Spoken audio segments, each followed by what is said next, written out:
Hi guys, Joanna here.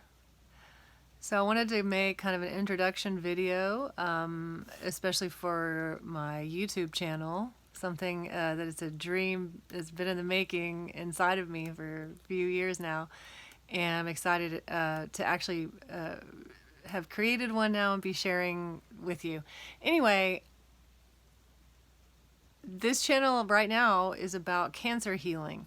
So I wanted to have kind of an introduction and say and own I'm in the practice, getting used to the practice of just owning what is happening. So I have stage 4 cervical cancer. Squamous cell carcinoma is the fancy name. And the other thing I want to say is I have this really cool pirate scar right here from this little biopsy. It used to be really big. Like when I woke up from the operation, it was like this huge gash on my neck. And this was literally like before I was diagnosed. So I've been a holistic practitioner for like over 20 years, okay? So for me to just let someone cut into my lymph node was a really big deal. Cut into my neck. But I realized, man, nothing like a knife to the neck to wake you up, right? So anyway, I was diagnosed end of August 2019. I'm trying to get to all the things people always ask. What's your prognosis? What's your diagnosis? I didn't really get a full prognosis. I feel like my oncologist, who's a woman and around my age, was very intuitive, and she really kind of just answered what I asked and gave me the basics, and I didn't want to ask. So what are the statistics? How long do I have to live? I just didn't want that in my mind. But I know I've heard from other people who've been in my situation, you given a few weeks to live, 12 weeks to live, whatnot. But I felt determined from the very beginning, no, I can heal this. Like I know I can, I just know I can. I don't know how I know this, but I know it.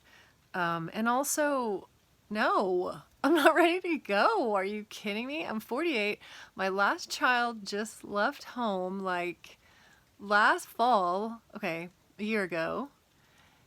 And man, I've been a mom since I was 16. So I was looking forward to like some kind of cool, creative travel retirement. Although there's been some coolness with this cancer, I guess. I have had a lot of creativity come out of me. But no, I mean, seriously, I wasn't like, yeah, as soon as, I get to the last 3 years of my parenting, I'm going to reach burnout and then freaking crash and burn and then writhe in pain and suffering with cervical cancer for and then die. Like that's not what I've been working toward. At the same time, really, you have to come to terms with death. I'm not in charge of all this. I don't keep the planets moving. I'm not in charge of making my body. My body was a gift.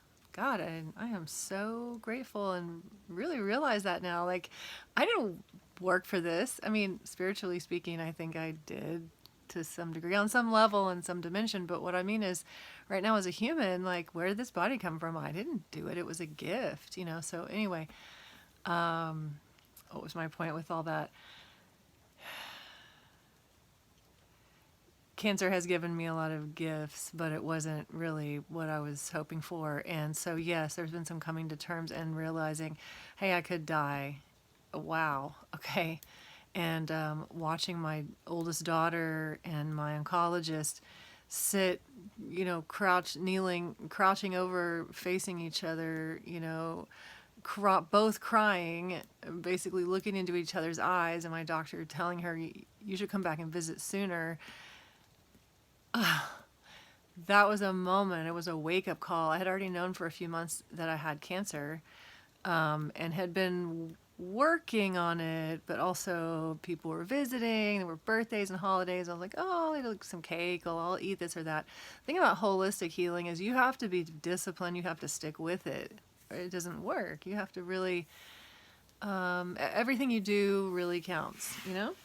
So I kind of pushed myself a little far and then ended up on pain meds and And so it was shortly, and then I had a CAT scan to see what was happening, and sure enough, the tumor had been spreading. So shredded that, any denial I may have had around that, but that was good. I'm proud of myself because I had a sense that I was not on track and I needed a wake up call. So seeing my daughter and the doctor in that position, it was like, oh, hell no. This is not happening. My daughter's father, she already lost her father when she was 8. And no, she's not losing her mother. And also, I'm not going anywhere. I don't want to go anywhere.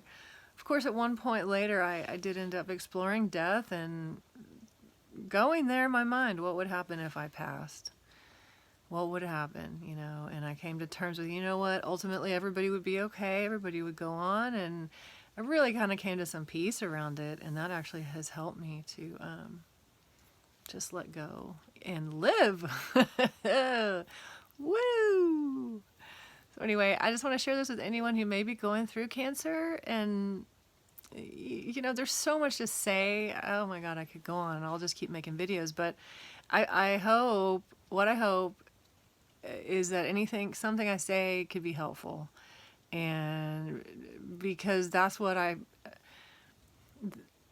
cancer is like scrub down the resentments and the negativity and the criticism and the ego blockages, you know, oh, what am I going to look like? Or, oh, the protective stance, you know, I can't do that because, you know, a lot of it's subconscious, but I felt it for years. I felt blocked for various reasons. And so cancer has really shaken that loose and made things very clear. It's life or death, you know, like positivity, love, creativity, expression, joy, like music, dancing.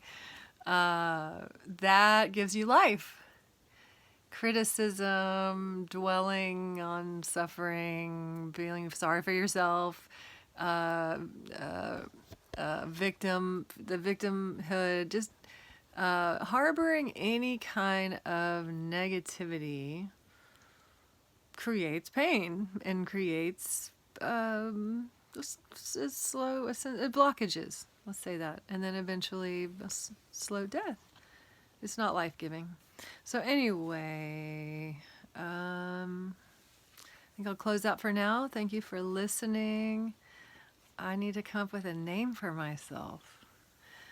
Okay. Love you guys. Blessings and vibrant health to you. Namaste.